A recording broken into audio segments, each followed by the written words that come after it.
Дезинформациите постоеле од секогаш. Но она што е факт е дека дигиталното време, дигиталните алатки, дигиталните мрежи придонесоа за нивно побрзо ширење. Денес во ово издание на Приказна ќе говориме за дезинформациите и за нивното штетно влијание, но и за начините како да ги препознаете. Останете со нас.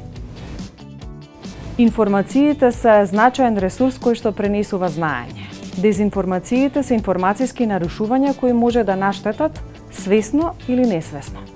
Еве што во таа насока откриваме во Приказна.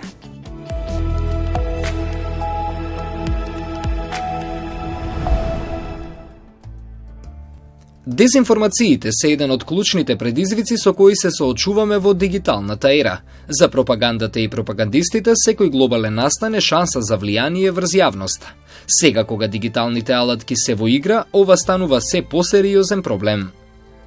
Мотивот за создавање на дезинформациите може да биде политички, може да биде економски, па дури нешто што се нарекува репутацијски. Тоа значи да се создаде и да се одржува, да речеме, некакво влијание, слава, моќ. Сега секој практично што има пристап на социјални мрежи, на социјални медиуми, може да креира и да шири дезинформации, почнувајќи од влади, од корпорации, компании, различни групи на интерес, како и поединци. Значи има политичари, новинари, различни личности, истакнати личности во општеството, па дури и обични граѓани.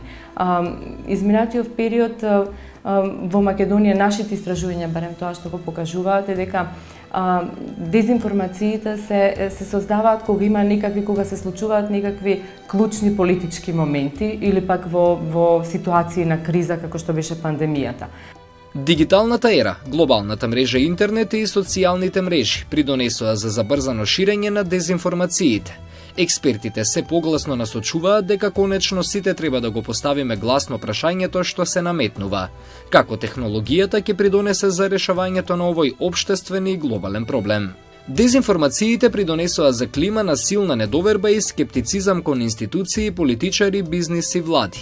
Барометарот на Edelman Trust во 2019 година разоткри дека 73% од луѓето покажуваат силна загриженост дека дезинформациите, лажните вести, манипулациите и дигиталните ботови се модерното оружје за пропагандни битки. Во однос на штетата која што може да предизвикаат дезинформациите, станува збор за повеќе слојни штети, може да се каже. И нашите истражувањата на меѓународните организации покажуваат повеќе различни последици кои што ги предизвикуваат дезинформациите. Јас би можела само да категоризирам неколку, да напоменам неколку.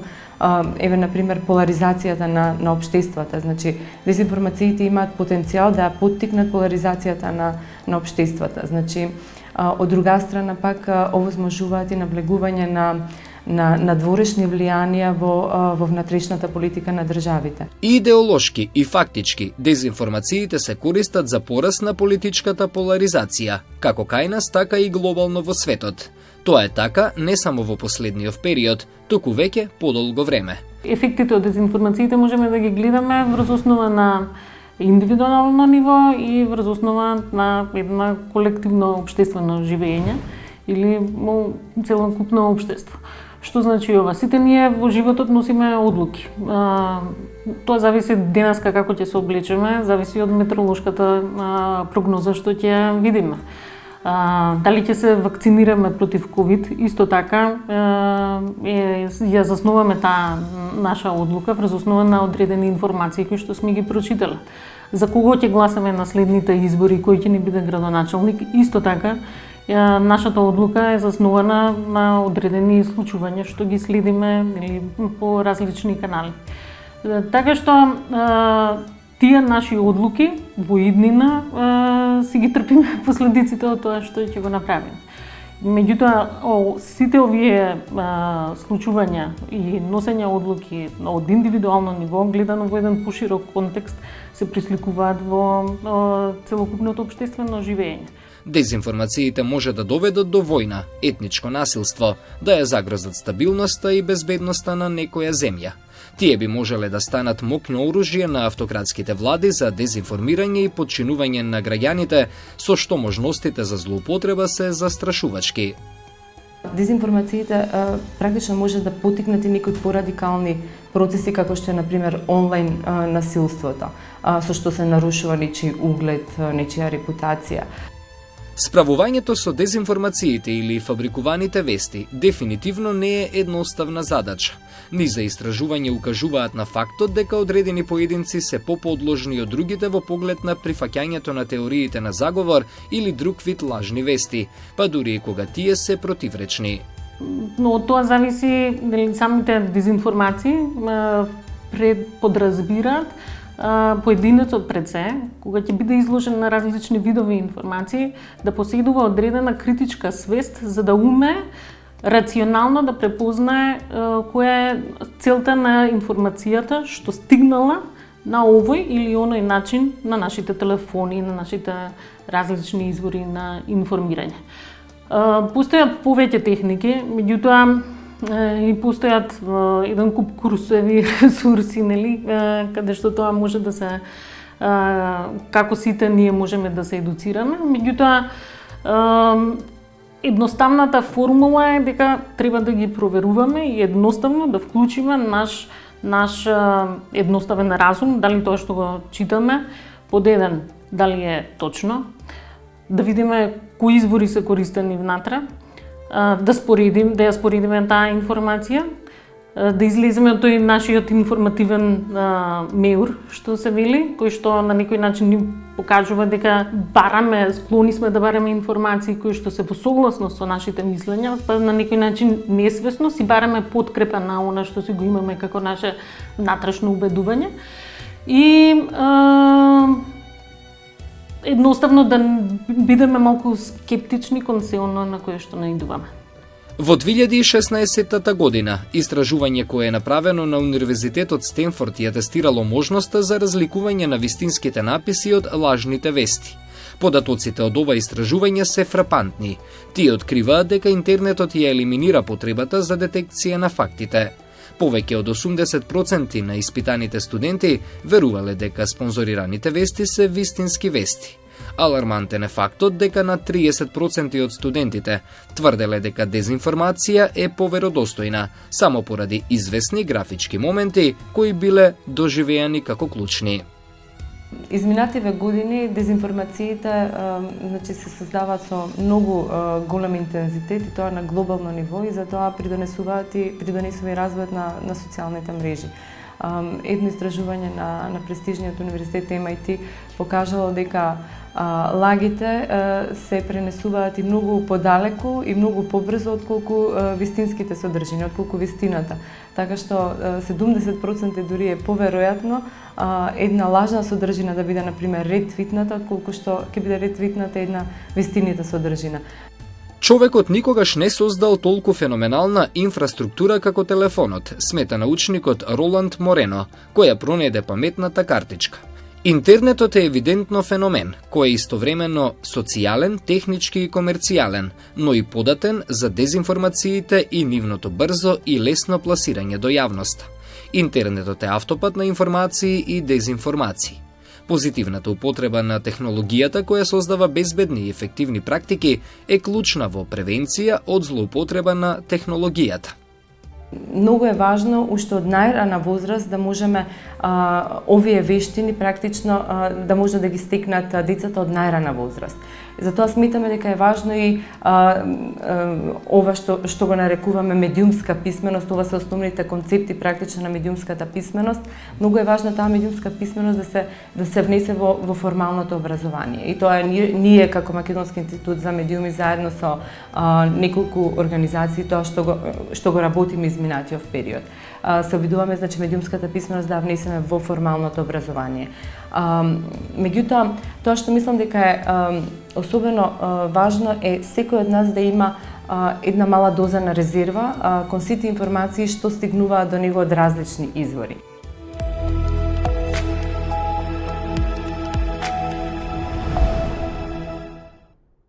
Ајде да почнеме со тоа кој одлучува што е вистина, а што е лага. Она што е, мислам, исклучително важно е да видиме со кој став доаѓа слушателот во дадена, односно учесникот во даден разговор. Доколку имаме луѓе кои што не сметаат дека треба да живееме во демократско општество, тогаш ни вистината не е проблем за нив. Бидејќи демократијата зависи од вистината. Не може да постои демократско општество, а постојат различни општества, дури во ова модерно време, кои што не се демократски, но еве, ние сме одбрале да живееме во демократско општество како заедница и во тој смисол е исклучително важно да се како општество да се посветиме на потрага по вистината. Тоа не е некоја апстрактна вистина за која што ќе ја откриеме смислата на животот, нити пак е идејата дека вистината е нешто што треба да дојде и да биде одобрено од само еден извор. Во конкретниот случај за функционирање на нашето општество, а особено од аспект на слободното новинарство, независни медиуми и информирани граѓани, се работи за онаа вистина која што е едноставно опиплива. Вистината која што може да се утврди со научни методи, со методи на новинарско истражување, со методи на испитувања кои што се валидни за функционирање на нашите институции. И тука често доаѓаме до,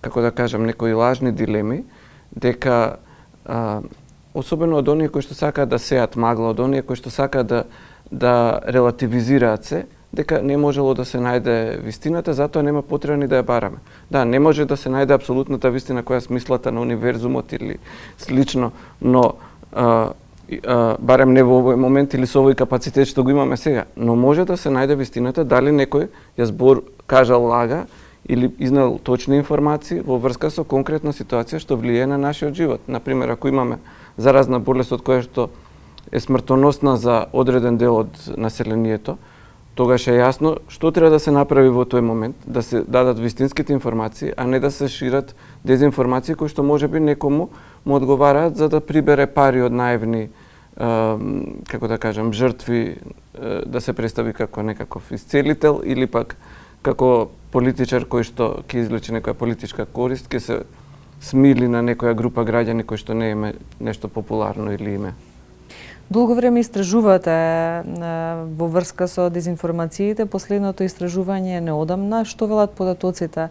Кому веруваат, кому не веруваат нашите граѓани? Кои се најподложни на дезинформации како категорија? Па да, Фондацијата Метаморфози се објави во мај истражување со кое што преку анкета и преку разни други методи, фокус групи и консултации, се потрудивме да добиеме некои поконкретни сознанија за тоа која е подложноста на нашето население или одредени клучни групи во него на дезинформации. За жал, истражувањето покажа дека има огромна потреба од работа на ова поле.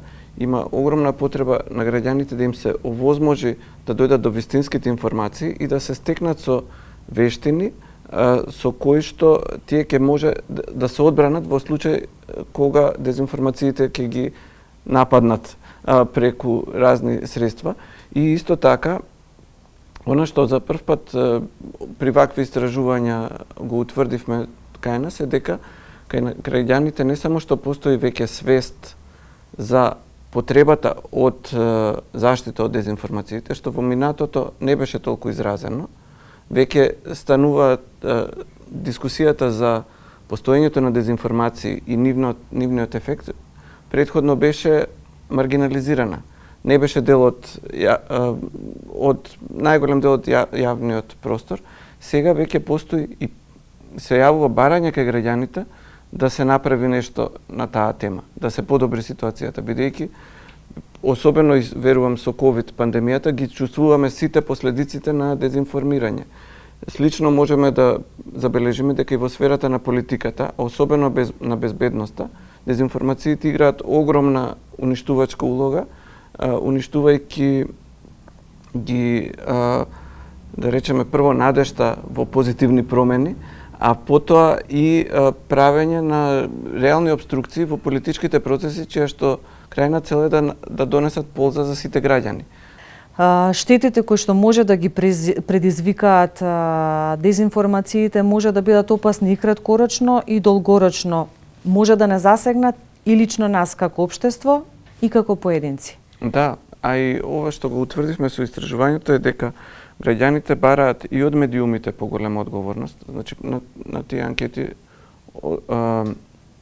добивме такви одговори, над 70% од граѓаните, но и околу над 90% од граѓаните бараат и на некој начин државата да обрне внимание на проблемот со дезинформации и преку механизми што и се нејзе на располагање да му обрне внимание. И сега тука пак доаѓаме до она прашање што го поставивте на почетокот. Дали треба да имаме арбитар на вистината? Не, вистината е нешто до кое што во модерно демократско општество се доаѓа преку јавна дебата, преку примена на знаењето или на акумулираното знаење на стручњаци, на научници, на стручни лица и слично, а не од друга страна не би требало да биде и предмет на методи со кои што може да се манипулира. Значи, не може да се креира вистината преку реклами или преку политичка пропаганда. Тоа е веќе вештачко наметнување на нечива вистина под наводници, која што всушност е различна од објективната. Исто, ние, кога ги објавивме овие резултати, имавме и низ за консултации преку јавни настани, во кои што и нашата, да речеме, заедница на медиумски работници, представена од Сдруженијата Советот за етика, Сдруженијето на новинарите, исто така укажаа дека и тие го согледуваат ова како проблем, а исто така и представниците на државните институции. Така што една позитивна работа која што ја гледаме сега во овој период и поврзана со целиот овој процес, беше дека кога луѓето разговараат на овие теми, кога ги изнесуваат своите потреби и да речеме и препораки, јасно е дека може да дојде до некаков консензус преку кој што заеднички ќе се реши како општеството ќе се бори против овој проблем, слично како што се решило дека треба да се бориме против природни непогоди или преку разни видови криминал.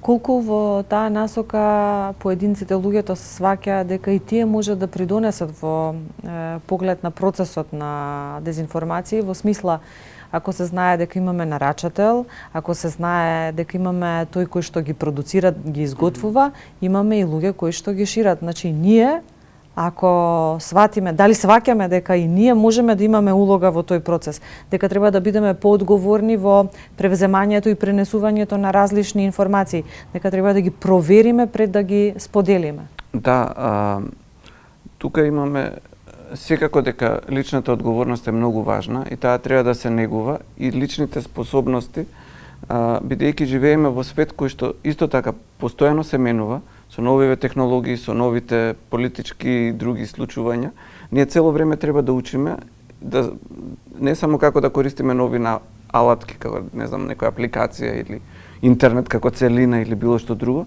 туку и како да се однесуваме кон содржините. Ние да речеме како читатели, кога ги примаме информации што ги читаме од интернет, понекогаш сме способни да забележиме дека оваа фотографија што ми ја презентираат сега изгледа фотошопирана, не знам, некоја јавна личност со сликана со нешто друго. Ова ми изгледа лажно, иако се пренесува некоја политичка порака со тоа, но не сите се опремени тоа да го прават и практично ние доаѓаме и во традиционалната демократска култура. Она што би требало да биде како појдовна основа е доверба во институциите. Една од не само државните институции како такви, туку институции во поширока смисла, значи доверба во медиумите, доверба во здравствениот систем, доверба во научната заедница, она што го имаме кај нас како нулта точка сега, ако речеме, од сега го решаваме проблемот, е дека постои огромна недоверба во институциите, која што е таа недоверба, како да кажам, не може да кажам дека е градена, но довербата во институциите е растурана со години. Пропаганда и со бидејќи прво имаме внатре во демократскиот систем имаме недемократски сили кои што го злоупотребуваат, а се представуваат како демократски или како пријатели на народот или како бранители на одредена група етничка или било каква друга, со цел да го искористат, моќта која ќе ја добијат од граѓаните, но за она што е страшно е дека таквите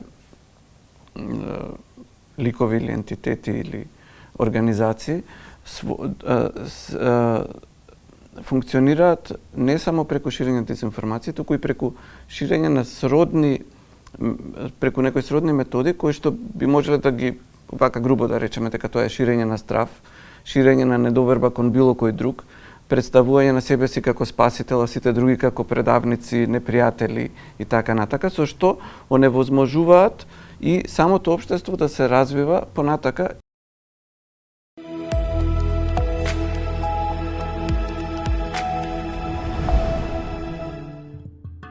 Имаме различен тип на дезинформации. Имаме од овој тип кој што нарочно, намерно се пуштаат лажни вести. Тие се оние кон одредена цел насочени, повеќе се тоа политички да речеме. Меѓутоа, она што мене повеќе ме загрижува како професионалец, како новинар е тоа што имаме погрешни информации пуштени, ненамерно пуштени, меѓутоа непроверени информации од некаква импровизација, полупроверена информација па пуштена, така што и тие информации се штетни информации. Како и да земете,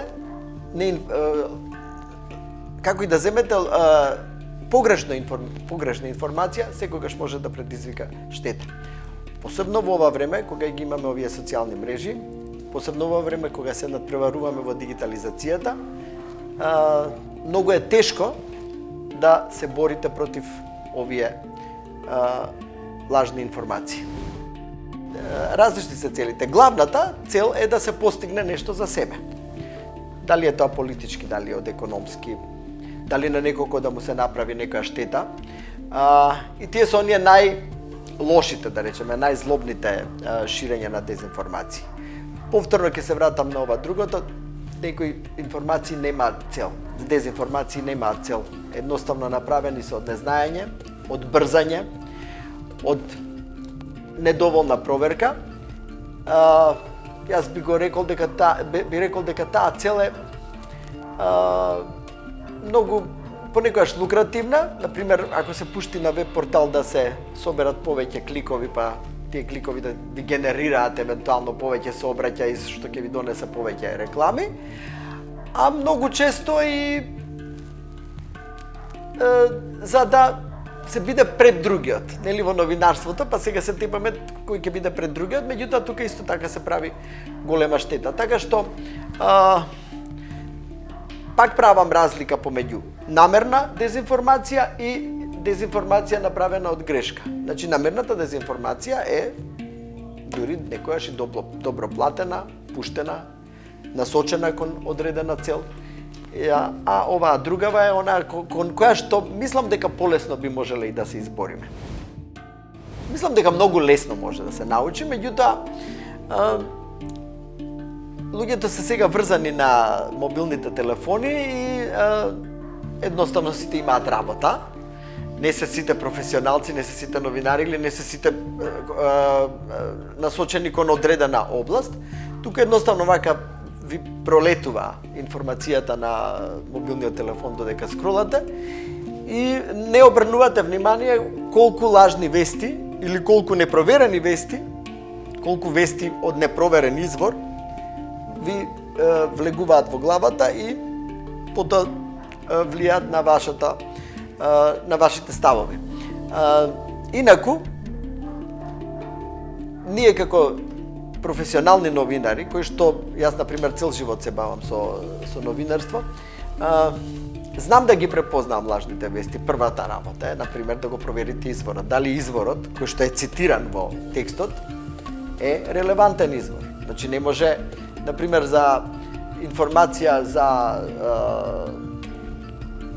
состојби во градот да имате извор неименуван или да имате извор од партија или да имате извор од, не знам, од хидрометеоролошка служба. Така што изворот треба да се провери. Потоа многу битно е исто така да се види датумот кога е тоа објавено. Многу често се случува стара вест од пред 2-3 години да се испромовира како нова, благодарејќи на овие нели така наречени инфлуенсери кои што од кој знае која причина, дали и сами биле донесени во заблуда, дали сакале и тие да направат некаква белја, условно речено, па да ја прошеруваат таа вест. Многу често им се лутам, еве јас, може тежок збор лутање, меѓутоа забележувам на луѓе кои што ги почитувам како интелектуалци, како луѓе што дури ги познавам, кои што прават принт скринови, тие се модерни, нели ќе направиш принт скрин на телефонот и ќе пуштиш. Кога ќе направиш принт скринот, тебе ти доаѓа некој наслов, а не знаеш. Немаш опција да кликнеш и да продолжиш да читаш за да видиш што е веста, од каде е веста, кој го вели тоа, дали некој друг се спротиставил. Значи, едноставно е ако се почитуваат тие правила, значи кој е објавил веста, кога е објавена, да се провери дали има автор веста. Многу кај нас се препишано, нели? Копи-пейст од едно на друго место и ти не знаеш кој е објавил веста, дали е фотографијата автентична, дали има автор фотографијата. Сите се тие работи кои што ги подразбира професионалното новинарство. И многу е едноставно ако се почитуваат, ако се бара одговор на сите овие прашања. Сега јас кога го зборувам тоа, не го викам дека прво тоа да се направи, туку правиме еден колаж, ако сами на себе си ги поставиме тие прашања, за да знаеме дали да провериме веста. И она што е најважно, да не учествуваме самите ние во ширење на лажна вест. Значи, многу често знаеме, така понесени од еуфорија, да прочитаме нешто што е интересно или што нас се поклопува со нашите ставови, а обично нели тие агрегаторите ги влечат тоа што е твој интерес, па тоа ти го сервира најмногу. И да побрзаш да го прошируваш со твоите пријатели, на тој начин и самите стануваме, ако не креатори, тогаш барем луѓе кои што ја шират лажната вест. Главната борба против лажните вести е продукција на вистински вести. Проверка на факти е задолжителен процес во новинарството. Значи, тоа не е задолжителен процес за некој што не се бави со новинарство. Меѓутоа, за нас што се бавиме што сме дел од редакција, проверка на факти е само модерен збор на она што цел живот со векови било новинарството. Значи, прашуваш, еден прашуваш, друг прашуваш, ги одговараш на 5 прашања, нели, основни на веста, кој, како, каде, кога и зошто, и завршена приказка. Проблемот е во ова дигитално време, дека тука имаме тепачка, нели, кој прв ќе го објави, како ќе го објави, па повеќе да собере кликови. И тука мислам дека треба малце да се закочи. Значи, кога ќе ја дознаете веста, можете многу голема, да направите многу голема штета. Значи, сега тука ако се случи сообраќајна несреќа, и ако вие ја објавите таа сообраќајна несреќа, и вас сите ве преземат, што се случи, а вие сте обичен граѓанин кој што седна, нели сите ние сме сега со телефонот, цак, сликни. Таа информација, објавена, прво од вас, како обичен граѓанин на Facebook, на Instagram, превземена од професионални медиуми, расширена уште повеќе, може да направи ненормално голема штета. И за семејството на некој ако загинал, не дај Боже. за пријатели на луѓе кои што се нашле во тој период таму.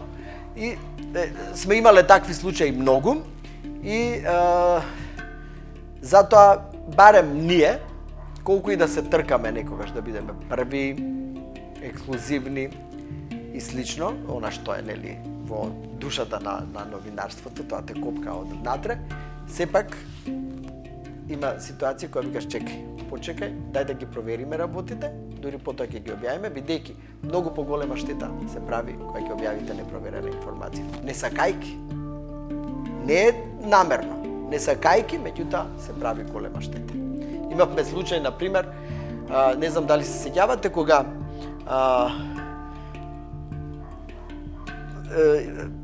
почина млад доктор од кој што бил во ковид центарот.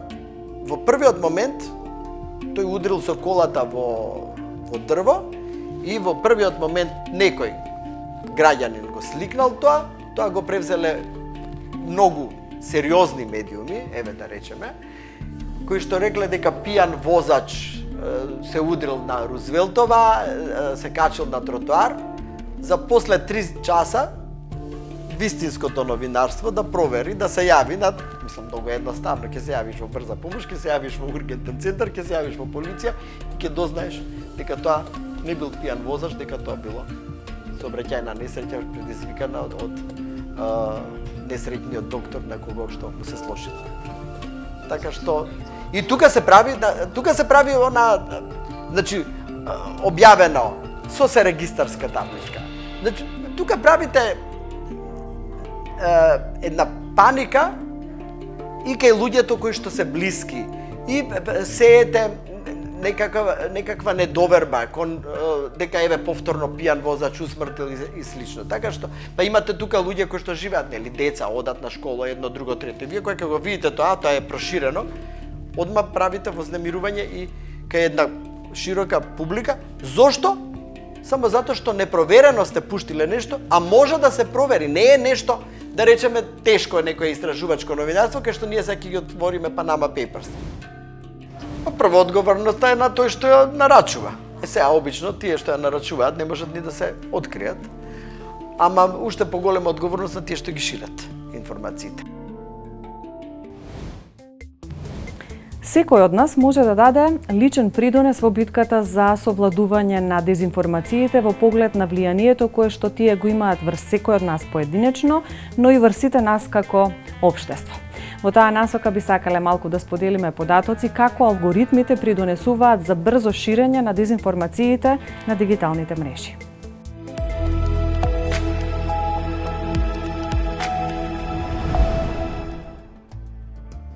Поплавата од дезинформации денес е една од најголемите закани. Поразително е што лажните вести многу побрзо и полесно ја убедуваат публиката во својата вистинитост од релевантните медиуми. Во човечката природа е лажните информации да ги прими без да се проверат фактите, додека во обратната ситуација и покрај сите факти и сознанија секогаш има сомнеш во податоците. Значи, лажните вести не се исто што се и дезинформациите. Зошто? Барем во светот на комуниколозиве во новинарството, лажните вести во суштина самиот поим добил на замав од 2015 година, кога одредени политичари се обидуваа на некој начин да ги дискредитираат изворите на информирање, вклучувајќи ги медиумите и новинарите, кои што известуваа во спротивна насока од она која што самите политичари сакаат да бидат прикажани. И од комуниколошка, но и од новинарска гледна точка, поимот лажни вести е оксиморон. Значи, од веста, како новинарски производ, се прави според одредени правила, според одредени процедури и во новинарството се учи тоа. Така што веста подразбира една од основните принципи, подразбира дека таа треба да биде точна, веродостојна, проверена од повеќе извори, па дури подоцна да биде представена. По информативните нарушувања, монтираните слики, најновата и најверојатно најопасна опција е deepfake технологијата. Се работи за малициозна, дештачка интелигенција. Deepfake-от станава обичаена појава која брзо се шири преку интернет. Опасноста лежи во тоа што дури и експертите може тешко да ја забележат разликата. Deepfake-от може слободно да се каже дека е новата супер алатка во дезинформативните битки. Deepfake представува, да речеме, технологија за креирање на фейк видеа, при што имаме таргет карактер, кој што сакаме да натераме да зборува и да изгледа на одреден начин како што ние ќе диктираме, односно пресликување на движење и звук, односно говор од една личност на друга, како што таа таргет, целната личност, демек она го кажува тоа. Значи, генерално се користи најмногу за креирање на лажни изјави на познати личности. Има и други примени, некои, например, за правење на сатира, не е секогаш политичка целта, некогаш на друг начин за постигнување. Но сепак за имитирање на познати личности, да направиме видео од нив како кажуваат нешто, што ние го диктираме тоа што они ќе кажат. Длабински лажираните содржини се комбинација од изразите длабинско или машинско учење и лажно, а се однесуваат на видео или аудио запис во кој е применето машинското учење за манипулирање и именување на снимките. Нормално за што подобар квалитет, односно да изгледа поверодостојно, треба поголем напор и техничко знаење. За едноставно видео беше неколку клика. Потполно е стандардизирана процедура така да се прави. Се зимја тој софтвер, во тој директориум се става видео од таа личност, овдека таква слика. Дури можеби лице со не толку голема техничка позадина би можело да направат едноставно фейк видео, но за подобар квалитет треба поголем напор и екстра алатки. Наједноставната дефиниција за deepfakes е дека тие представуваат синтетички медиуми во кои едно лице во постоечка фотографија или видео се заменува со некој друг лик. Станува збор за нова форма на дезинформација, односно deepfake-от се електронски модифицирани видеа и фотографски слики кои именуваат или симулираат луѓе и настани и ја користат убедливата моќ на аудиовизуелните медиуми да го постигнат нивниот ефект на лага. За секого може да се направи deepfake видео. Треба само доволно мотивација и ресурси за да се направи тоа. Да речеме и стручни лица што знаат да го направат тоа. Веќе има голем број на open source, односно бесплатни алатки кои што го овозможуваат тоа. Значи не треба преголема техничко знаење. Значи веќе е направен софтвер кој што може да се користи целно, директно за таа намена. Така што може и за нашите политичари да се прави тоа. Името на deepfake-от е оформено случајно во 2017 година од корисник на социјалната мрежа Reddit кој се подпишувал под ова име. Но вистинското раѓање на оваа појава може да се бара во руската пропаганда. Deepfake технологијата може да создаде мощни убедливи фотографии, но и звуци. Имитации на гласовите на јавните личности, верни на оригиналите, веќе на големо се употребуваат. Па жртва може да биде било која личност. Како што кажав, најчесто се таргетираат познати личности, политичари од сцена, шоу бизнес или такви некои, но секој може да биде. Не треба премногу материјали да се има од целната личност за која што би се направило фейк видео. Доволно се неколку минути на видео за да се научат неговите основни карактеристики, како зборува, како гледа. И врз база на тоа софтверот да научи и после да креира видео од него што кажува било што. Постојат 3 методи за создавање deepfake. Прво, размена на лице, второ, синхронизација на устните и трето, господар на кукли. Методата размена на лице ги пренесува карактеристиките на лицето од една личност на главата на друга. Во овој случај, креаторот на deepfake-от може да изврши одредени интервенции врз лицето на таргетираната личност, создавајќи впечаток дека лицето природно ги формира таквите фацијални акции, односно мимиките и реакциите. Методот синхронизирање на устните симулира движење на устните на целната личност, така што тие се прилагодуваат на неговите нови изговорени зборови. Господар на кукли или марионети е најкомплексниот метод кој се уште се развива.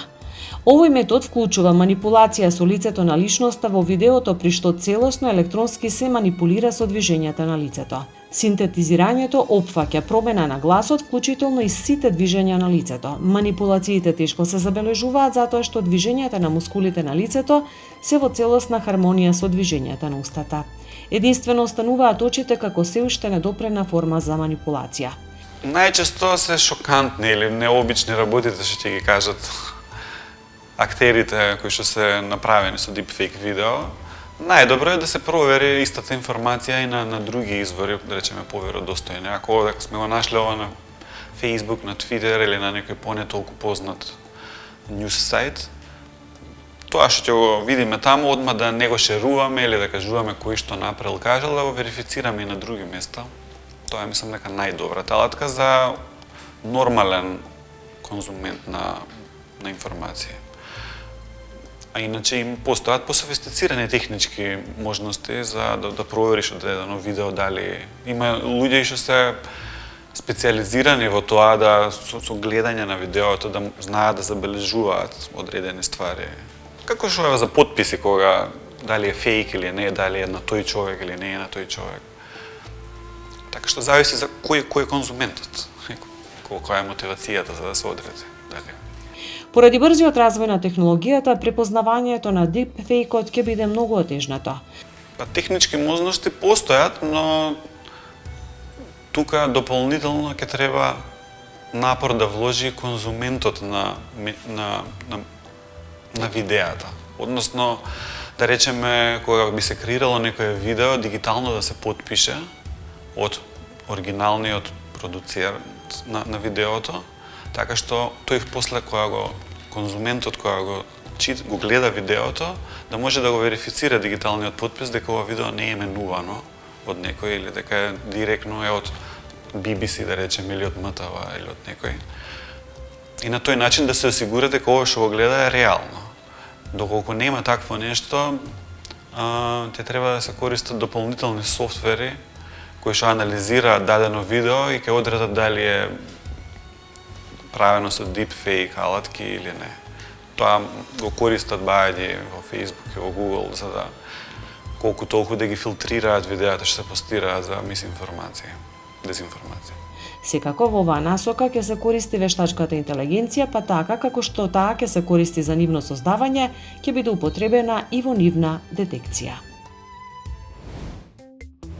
Отпечатоците представуваат онлайн метод кој што се користи за означување на видеоматеријалите со цел да се овозможи нивно емитување или пак блокирање на дигиталните мрежи. Еве што друго ви носиме денес во артикулација.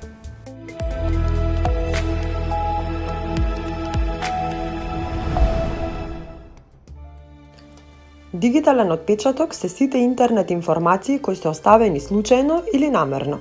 Дигиталниот отпечаток има своји позитивни и негативни страни. Позитивната страна ни помага брзо да стигнеме до одредени податоци кои ги пребаруваме. Негативност на дигиталниот отпечаток се јавува како резултат на неодговорното употребување на интернет. Податоците кои ги споделуваме, како слики, коментари и слично, не се веќе приватни, тие станале јавни.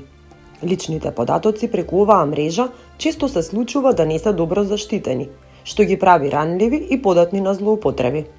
Тролови се корисници на интернет кои намерно се обидуваат да ги исфрлат дискусиите од колосек и да предизвикаат силни емоционални реакции кај нивните жртви. Едно лице може да трола самостојно, но тролањето често е координирана активност организирана преку, меѓу другото, платформите за комуникација со кратки пораки. Кампањи за тролање организирале и држави, а поединците понекогаш добивале парична награда за своето дејствување.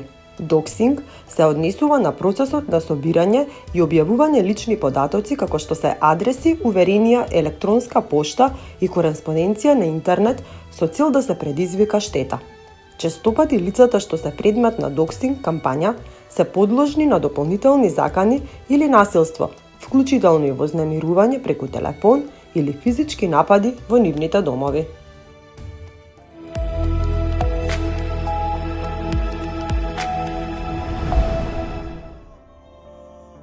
Медиумската писменост е важна вештина која мора да ја совладаме. Дигиталното време не исправи пред многу предизвици. Соочени сме со лесно превземање податоци и нивна злоупотреба.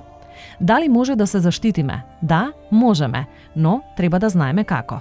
Деновиве често го среќаваме терминот медиумска писменост. Верувам дел од вас се прашуваат зошто тој е толку важен. Ајде да откриеме заедно. Терминолошки, самиот збор се состои од два дела – медиумска и писменост. Зборот писменост како термин најчесто се врзува со вештината за читање и пишување. Читањето на сите ни е јасно дека почнува со препознавање на букви, пошто следи идентификувањето на зборовите, но и нивно вистинско разбирање. Кога ќе стигнеме во оваа фаза, би требало веќе да ја развиваме својата вештина за пишување. Ова значи дека кај себе сме развиле знаење да препознаваме и разликуваме факти од мислења. Зборот медиумска како дел од целината медиумска писменост е врзан за медиумите. Медиумската писменост подразбира можност или знаење да се идентификуваат различни видови медиуми, како и да се разберат пораките кои преку нив се испраќаат. Денес секој од нас, па дури и нашите најмили, се изложени на широк спектар на извори. Од една страна се традиционалните медиуми како телевизија, радио, печат, а од друга социјалните или онлайн медиумите, социјалните мрежи, текстуалните пораки кои се споделуваат преку вирусни видеа, видеоигри, така наречени мемиња, рекламни пораки и слично. Сите овие медиуми имаат иста цел – пренесување податоци. Пренесувањето на тие податоци се прави со цел. Важно е да разбереме која е таа. Таа може да биде причина поради која определен медиум може да биде искористен да пренесе порака која не е вистинска. Пораките кои не пресретнуваат од медиумите може да имаат значајно влијание врз ставовите на секој од нас поединечно. Токму и поради тоа, многу важно е да научиме да разликуваме дали се вистински или дезинформативни. Од овие причини прифаќањето на податоците кои ги наоѓаме на медиумите не треба да биде затворен финален процес. Медиумската писменост во дигиталното време е важна вештина која треба да се совлада од најмали нозе. Еве неколку трикови кои ќе ви помогнат да ја совладате техниката и да ја развиете вештината медиумска писменост. Критичко размислување. Научете дека не секој податок пренесува знаење.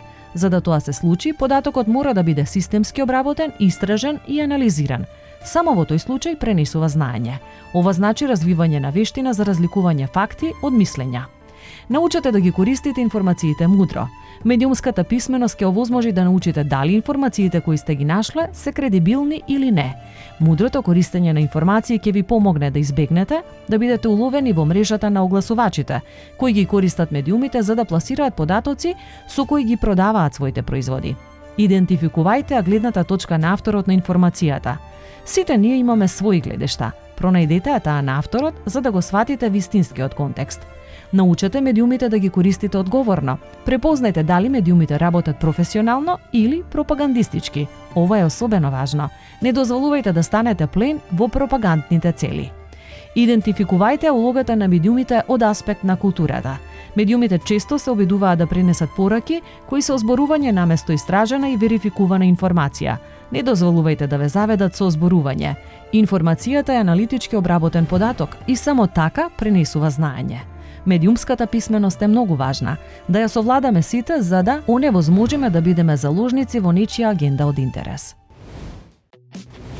Денес во приказна се обидовме преку корисни информации да помогнеме да сватите како се нарачуваат, како се создаваат и како се шират дезинформациите.